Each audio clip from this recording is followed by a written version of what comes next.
ውድና የተከበራችሁ የሌሊቱ ተከታታዮች ሁላችሁም ላይክ፣ ሼር፣ ሰብስክራይብ እያደረጋችሁ ምሳሌ ድራማን ክፍል 136ን ይዤላችሁ ከች ብያለሁ።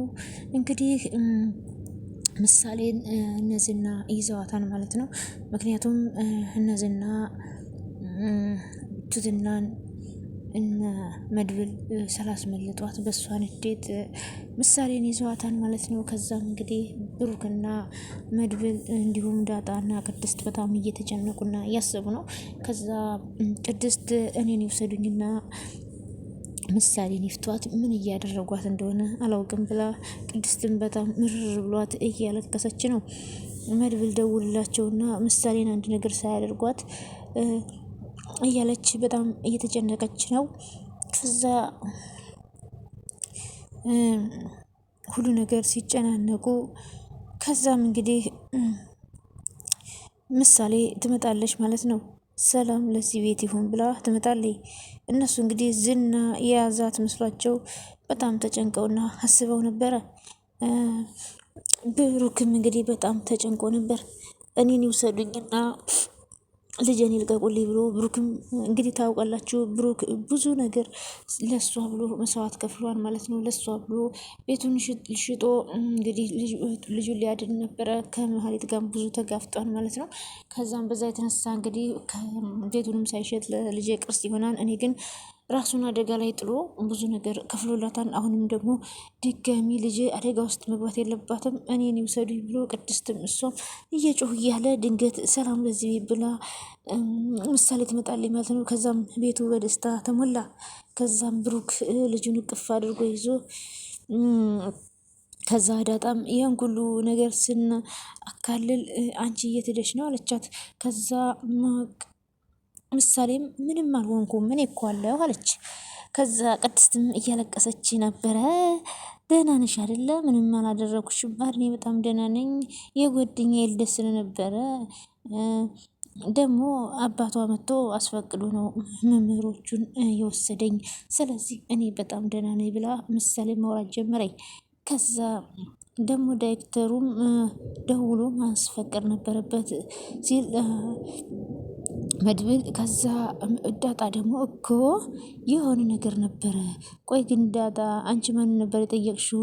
ያችን ሚስ ነው ምናምን የሚሏትና የጠየቅኩት እዛ ሂጅ ስጠይቃት ሄዳለች ምናምን አለችኝ። እና ውስጥ ገብተሽ በደንብ ሳታጣሪ ነው እንደዚህ አይነት ተሬር ውስጥ የምትከችን ብሎ መድብል ማውራት ጀመር። አቦ በእናታችሁ ፍቱኝ፣ እኔ ለራሴ ስንት የሚያስጨንቀኝ ጉዳይ አለብኝ፣ እናንተ ደግሞ እዚህ ታስጨንቆኛላችሁ። እኔ ዝና ካሁን መጥቶ ከኋላ የመጣ ደፋኝ እያልኩኝ እየተንቀጠቀጥኩ ነበር።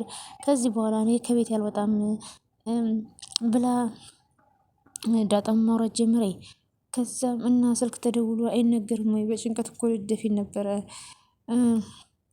ሳልደውላችሁ ስለቀረው በጣም ይቅርታ። እኛም እኮ አስደነገጥንሽ አይደለ?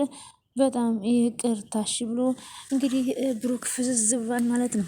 ብሩክ በጣም ነው የፈዘዘው በመምጣቷ ራሱ በጣም ደስ ብሎት ፍዝዝ ብሏል። ከዛ ስላልነገርኳችሁ ስላስፈቀድኳችሁ ያለሁበትን ስላልተናገርኩኝ በጣም ይቅርታ ብላ ምሳሌ ማውራት ጀመረ። ከዛም መድብል ደግሞ ይኸውልሽ ዳጣ፣ ሁለተኛ ምንም ነገር ሳታረጋግጭ እንደዚህ ማድረግ የለብሽም፣ ምንም ነገር እንዳታወሪ ነግሬሻለሁ።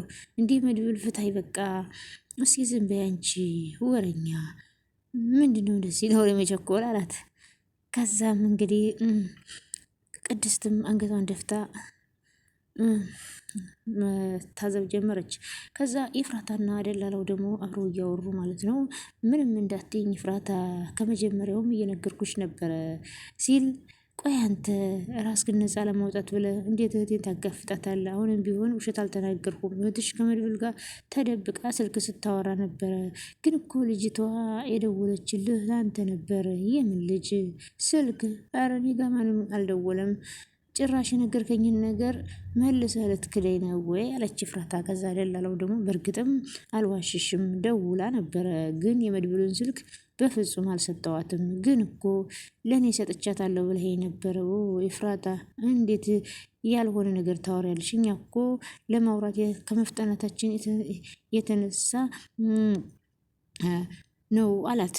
ከዛ አንቺ ራስሽ ስታስቢው ከዝና ጋር ለመጋጨት ብዬ የመድብልን ስልክ ለትትና ምሰጣት ይመስልሻል ወይ ብሎ ከዛ ስለዚህ እህቴን አጋፈጥካት ትልቅ አደጋ ላይ ማለት ነው ትልቅ አደጋ ላይ ናት ማለት ነው ብላ ኤፍራታ መውረድ ጀመረ። በአሁኑ ዝና የሚለቃት አይመስለኝም ብላ እንግዲህ ለማህሌት ማሰብ ጀመረች ኤፍራታ። ከዛም ስልክ አንስታ ይሄ ደግሞ ስሙን ስጠራው ደወለ ዝና የሚባል ይኸውልሽ፣ ዝና ከሆነ እኔ እዚህ የለሁም እሺ አለ። አሁን አንተ ወንድ ትባላለህ እንደ ሌሎቹ ወንዶች ሱሪ ለብሳን አለችው ኤፍራታ። ለነገሩ ሴትም ሱሪ ትለብሳለች። ራስ ፈቅዶ ስድብ። አሁን ወሬውን ተውና ስልኩን አንሺው፣ ስልኩን ለምን አላነሳሽውም ብሎ ሌላ ችግር እንዳይፈጥር አላት። ከዛ ስልኩንም አንስታ ሄሎ ማለት ጀመረኝ። ከዛም ዝና ሄሎ ዝና ስትለው እኔ የምልሽ መሞት ትፈልጊያለሽ እንዴ አላት። ምን ብላ በጣም ደነገጠች። ለነገሩ እንዴት ትፈልጊያለሽ? ትሰምኛለሽ እገልሻለሁ ብሎ መዛት ጀመረ። ከዛም ለምንድን ነው ምን አጥፍቼ ነው እኔ ደግሞ ምን አድርጌ ነው ብላ ኤፍራታ መናገር ጀመረ። ከዛም ደላላውም እጁን እየተንቀጠቀጠ ምን እያለሽ ነው ይህ ሰውዬ? እስኪ ስልኩን ላውድ አድርጊው አላት። ምን አጠፋው? ስሚ ምን አጠፋው ሳይሆን ምን ካጠፋው ነው የምቀጣው ነው ማለት ያለብሽ ብሎ ይቺ ማለት የምትባል እህትሽን ምግብ ብትሰጫት ወይ ደግሞ ብታስጠጊያት እሷን ለመንከባከብ ብትሞክሪ የሞትሽ መጨረሻ ቀን ደረሰ ማለት ነው አላት። እሺ ዛሬውን ከቤት አባርራታለሁ ስትል ከዛም በጣም ጥሩ እሷን ካላባረርሻት አንቺን እገልሻለሁ። ግን እኮ ለምን ብለሽ ምክንያቴን አልጠየቅሽኝም አላት። ያው እንግዲህ በፍርሃት ተውጣለችና ኤፍራታ ራሷን ለማዳን ለምን ብላ አልጠየቀችም። መጠየቅ ነበረብኝ እንዲህ አለች። ጎበዝ። አዎ እኔ ምንም ነገር ሳይጠይቅ የታዘዘውን ነገር የሚፈጽም ሰው በጣም ነው ደስ የሚለኝ። ግን አንድ ነገር ልንገርሽ፣ እህቷን ለመርዳት እንደዚህ ያደረገች የሚባል ነገር ከሰማው ግን እኔ ኤፍራታ አንቺን አያድርገኝ፣ ቀጥታ መጥቼ ነው አንቺን የምገልሽ አላት። ከዛ እመነኝ አሁን ኮተቷን አስይዤ ነው ከቤት የሚያስባርራት አለች። በጣም ጥሩ ብሎ አመስግኗትም ስልኩን ዘጋ። ከዛ ኤፍራታም ምን አድርጋ ይሆን ብላ በጣም ተጨንቃ ሄሎ ብላ ስትል ስልክ ዘግቶበታል። ዘጋው። ቆይ ምንድን ነው ያደረግሽው ብሎ መጠየቅ ጀመረ ደላላውም። ከዛ ኤፍራታ ደግሞ እህቴ በጣም አለቀላት አለች። ከዛ ቆይ ለምን? እሷማ ድሮ እንዲህ ያለቀላት ለሱ ተላላኪ ሁና አይ ማህሌት እቺ የዝና አሻንጉሊት ምናምን ብሎ ደላላው ማውራት ጀመረ። ከዛ ኤፍራታም እንግዲህ እህቴ ከመጣች እንግዲህ አላስገባትም ብላ እያሰበች እያለ ያው እንግዲህ ማህሌትም ወደ ቤቷ ትመጣለች።